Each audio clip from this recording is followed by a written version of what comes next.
Number 1. I was an exchange student from Malaysia and was placed in Missouri in 2006. They were a family of 4, son and daughter, and they lived somewhere around Webster Groves. They looked nice, warm, and welcoming, but it was all a facade, for they were trying to gain my trust. Coming from a country where all neighbors are practicing a million different religions would kind of desensitize you or make you very aware. I was the latter.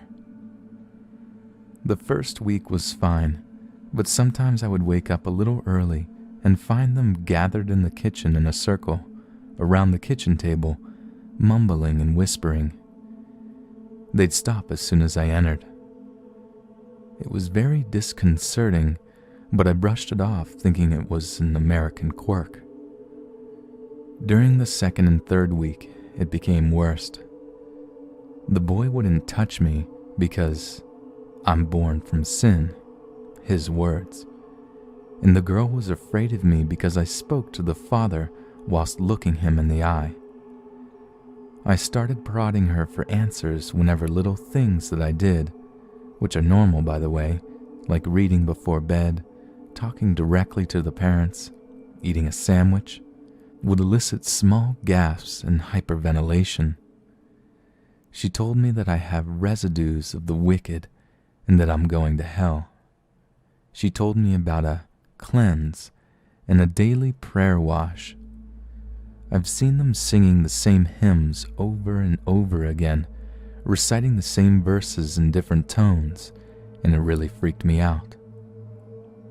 I wasn't stupid.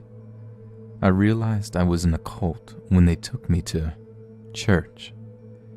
I was made to sit in the front, and the pastor was conducting the service specifically for me. I realized it when I looked around and saw that everyone was looking at me. I felt like I was in a horror movie. Wide-eyed, silent stares. Men and women were separated. People wore different colored ribbons on their wrists, and the children looked haunted or just plain frightened. Nobody spoke to me or even came close to me. The men never looked me in the eye, and the women whispered and shunned me. I went there twice. School was on break, so I had to stay in with them. Many weird things happened, but none was as bad as waking up in the middle of the night to find the mother sitting next to my bed, reciting verses from the Bible in the dark. As soon as I'd awake, she'd stop and silently walk away. The family began treating me badly after that. I was punished for being out of line. No dinner, locked in till morning, no sweet drinks. I had to cover up with long sleeve tops, long pants or skirt, etc. I think I only lasted because I was curious.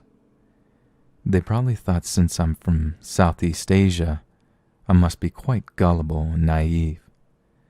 They tried brainwashing me about how sinful I was, how lost I was, how the world is going to end and I'll be dragged into hell unless I accept their teachings. I was there for a month before our chapter coordinator came by for a visit.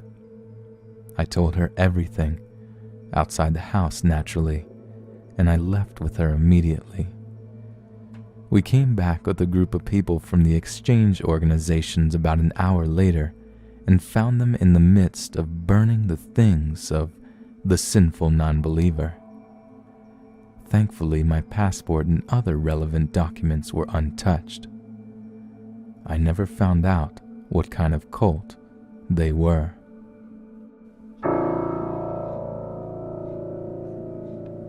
Number 2.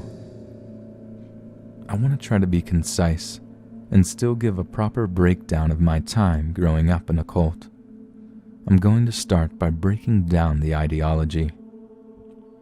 Second coming of Christ. They believe the second coming is, or was, alive.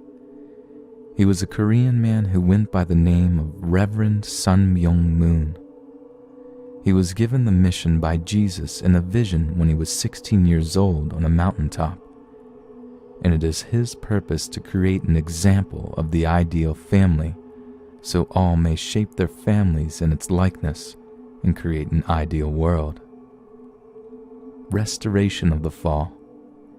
Jesus forgives your sins, but what about restoring humanity to what it was before the fall by paying spiritual indemnities and cleansing humanity of those sins in the first place? Their idea of indemnity is almost like paying karma forward. You can put yourself through misery to either pay for past mistakes of humanity or to ensure good things will happen in the future. You can pay indemnity by 1. Living in a van for years and years on one of their task force, fundraising by selling candles or wind chimes, sometimes more than 14 hours a day. 2. Getting an arranged marriage after abstaining from absolutely any contact with the opposite sex all of your life by the Reverend himself, or now your parents, thereby overcoming the temptation of the fall by denying your desires and obeying the church completely. Actually, this is the most important aspect of the church, that you'll get matched and blessed, their word for marriage, is the only thing that will eventually restore humanity. 3. Converting other members. 4. Doing hundreds or thousands of vows to a picture of Reverend Moon every night for X amount of days. 5. Taking cold showers every day for X days. 6. Fasting. You can drink water for a providential number of days, either 3, 7, 21, or 40. Now note, you must do a 7-day fast before you can get married. 7. Giving money offerings to the church. The church also started charging for ancestor liberation in the last couple of decades. Just like old school Catholics, you pay to have your dear old granddad hoisted out of the pits of hell. Since the church is Korean, they have deep resentment towards the Japanese, and ancestor liberation can be thousands of dollars per person liberated. For Americans, it was a little over 100, I think. 8. Beat yourself to repetitive chants at an approved spirit-cleansing event. 9. Or basically denying yourself of any human comfort or need for some time. Some do sleep deprivation conditions. There's a lot else, but I can't keep going. Growing up in the church, there are countless strange rituals in the church. Like on your birthday, you and your whole family have to wake up at 5 a.m., go to your altar of Reverend Moon, say a prayer, and offer food. When the ritual is almost over, the birthday kid usually has to take the food and offer some to each of the family members, and you always leave some on the altar. There are countless stories told to the second generation, or children born from marriages approved by Reverend Moon, since we're supposed to have been born as purely as Jesus without original sins. Stories of members who left the church and immediately got hit by a bus, or became prostitutes and died of ODing, or killed themselves out of guilt. Now Korea in the church is seen as the New Jerusalem, Koreans being the new, chosen people. Every leader in the church is a Korean, despite the religion's heavy unification of world cultures and religions overtones. Koreans often were only matched to other Koreans. None of Moon's kids were allowed to marry anyone other than a Korean. Japanese members have always been the church's cash cow, guilting them into paying more in tithing and overcharging them for everything. Americans got their fair share of that too. The church often comes up with a new ceremony, like a holy wine ceremony, where drinking this new blessed wine, usually juice, will heal you of all your sins that of course you have to pay to get into. Sometimes they just make a big plea for extra money, like their total life offering, which was something like, if you paid the church $16,000, you would never have to pay them for anything again, which was a lie. Some members took out second mortgages on their house to pay these offerings. I will say, in response to people in this thread who ask how someone could fall for this, and how people could stay in it for so long, cults like this never approach it like, hey, a Korean guy is the Messiah, you want to join? They take you through steps, almost like Scientology, but not so clearly defined. The Unification Church was going around in America in the 70s preaching for true love and family values, stuff many people, especially people with Christian backgrounds, can get behind. The church does have heavy Christian influence, so much that the language is the same, but they'll start discussing things with you, like the evils in the world. If Jesus restored the world, then why would there need to be a second coming? We should prepare ourselves for the next Messiah. A Messiah is exactly what we need. How else can we right the wrongs of this world? Once you get them going on that, you just pump them with all the same religious feel-good stuff. God is our Father. God is watching out for you. He wants the best for you. God hurts when you don't do what's right. And eventually God becomes some kind of emotionally sensitive dude you have to coddle and take care of. Then, once your members are pumped, they're living in vans, they're trying to recruit other people. That's when you start with the deeper shit. You know, the Messiah is here. The tension has been building to this moment for literally years. The members are overjoyed and can't wait to do anything this guy says so they can be like Jesus' first disciples. Now, no one thinks they're a victim. They think they're literally saving the world. It appealed to a lot of people who were raised Christian, but were dissatisfied with the contradictions or shortcomings of their parents' religion.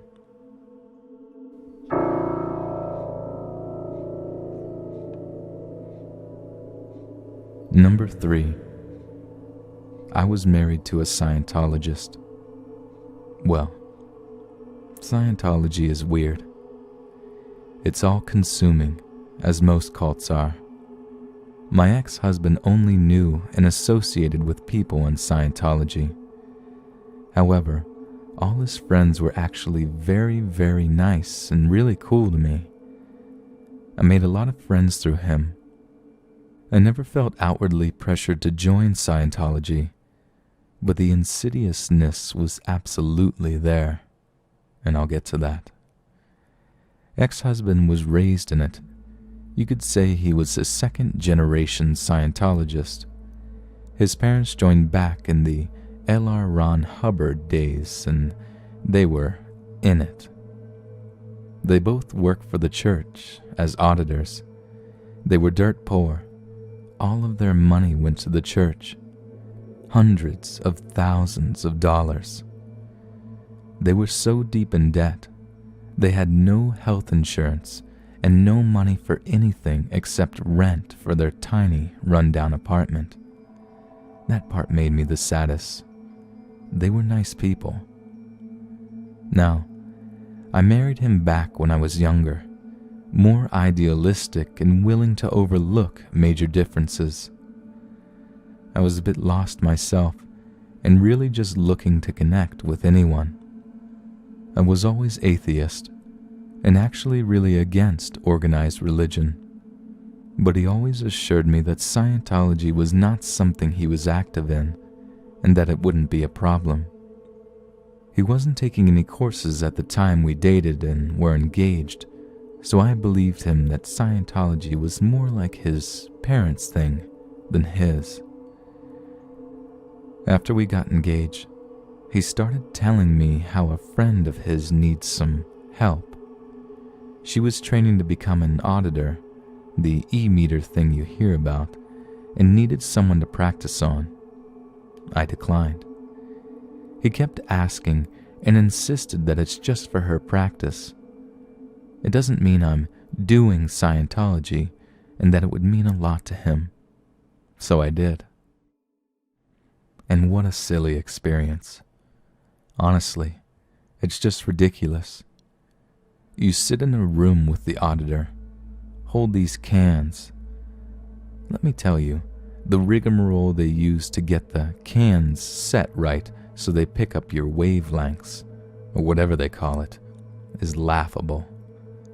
Lotion on the hands, squeeze the cans. That didn't work?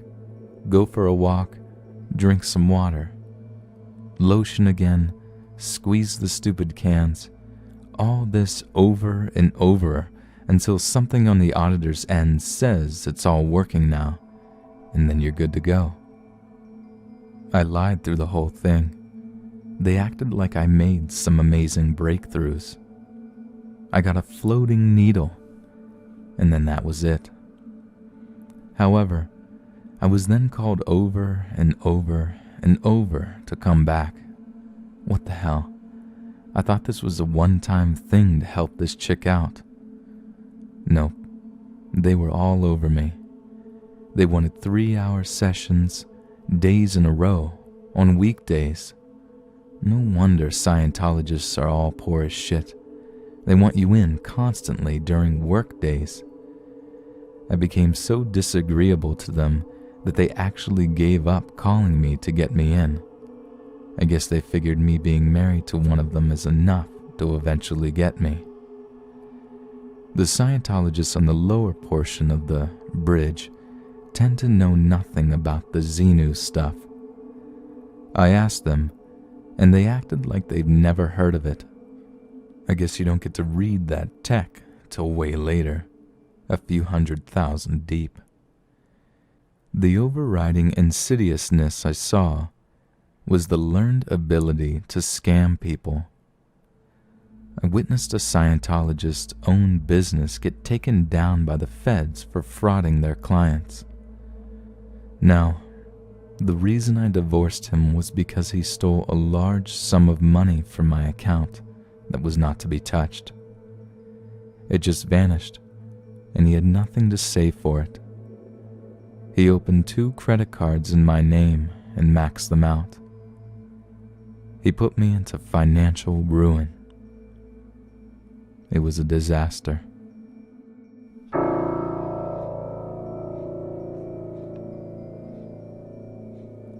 Number 4. I was born and raised in a cult, and considered myself a member up until I left my parents' home at the age of 18. The group I was associated with is not well known, but the effects on the members are tragic and undeniable. We were literally brainwashed. We had weekly services with a set program: 3 hymns, prayer, sermonette, hymn, announcements, main message, hymn, prayer. It never altered from that layout. As well, the messages we would hear were often videotaped sermons from maybe 5 main people at headquarters. The topics were extremely narrow: prophecy, the end is coming, self-improvement, all of you suck and you should hate yourselves, setting ourselves apart, don't talk to worldly people, they will taint you. There were many ways in which we were indirectly encouraged to harm ourselves. Many people looked down upon modern medicine and felt that using it was a way of turning away from God, slapping him in the face, making it clear he wasn't needed. I personally knew people who died for their faith, waiting for God to heal them. On the other hand, when any of the main leaders fell ill, they were immediately rushed off to receive medical care. They controlled our diet. We pretty much were kosher, though they denied all influence or association from or with Jews. There were annual days of fasting, and whenever the leadership could scare up enough drama within the members, they would declare a church-wide fast so we could all get closer to God and resolve our issues.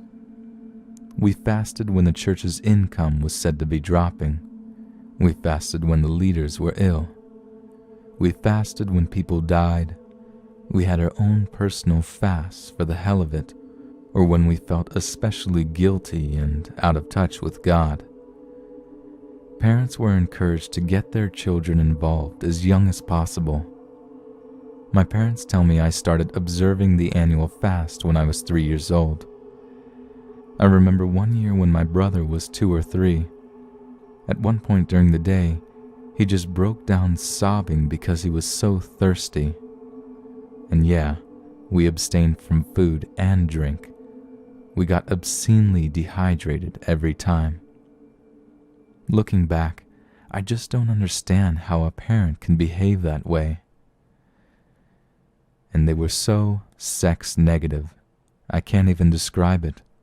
We spent so much time and energy frantically thinking, I can't think about sex, that it was all we thought about. It was evil, dirty, wrong, and it would hurt if we weren't married. I literally built up so much fear over it that when I did finally have sex, as an unmarried adult, I had literally developed vaginismus, a sexual pain condition. The cause is often psychological. In my case, being so afraid of it hurting, that it hurt, which further fed into my fear. There was actually an entire message once where one of the leaders took on the subject, "Are we a cult?" And he actually went through a checklist with us. His conclusion that we were a cult, but that it was a good thing. We should be proud, only not. Pride is a sin. We should be pleased. You had to be baptized before a minister would marry you. You couldn't be baptized and marry someone else who wasn't. You couldn't marry outside the church. Some ministers wouldn't baptize you if they thought your only incentive was to get married. There were rampant cases of sexual abuse from the leadership, but we were always too fearful to report it. Always taught that it must have, in some way, been our fault. Traditional gender roles were enforced, i.e., women stay home, pop out babies, cook and clean. Men were to work and support the home. Having children, and lots of them, was strongly encouraged.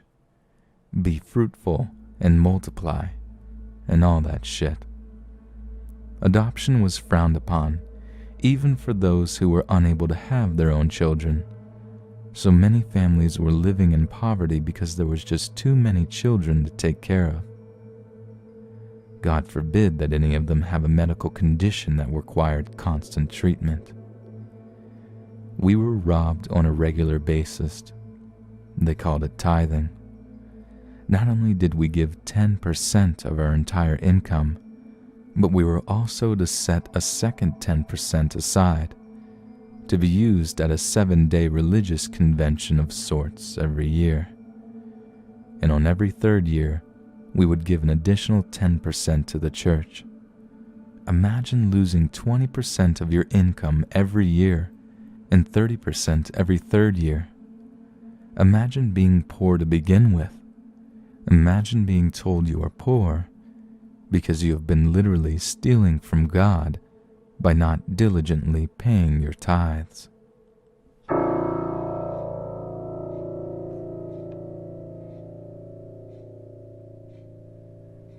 Hey guys, thanks for watching. As you can tell from these stories, the reality of cults are very real and very scary. But you know which cult is actually pretty fun? Mine, here at Let's Read.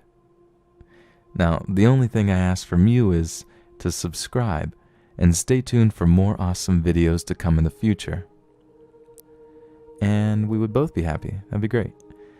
Also, I'm always looking for new content and stories, so if you have a captivating story you're writing or true encounter you want to get off your chest, feel free to send them to me at the email in the description, and I'll be sure to check them out. And maybe they could even be on the next video. That'd be sweet. I'm also super open to debuting any new artists' music, any illustrations or animations, and also any narrators who are looking to collaborate on any future projects to be on their channel or mine. I think that's always such an awesome thing, and I always want to stay open to that. So if you're just starting up narrating and you want to debut your stuff here on Let's Read, just shoot me a message here and I'll be sure to get back to you. So, as always, everyone, thank you all for all the support that you've shown me thus far. I can't tell you how appreciative I am of it, and I'll see you soon.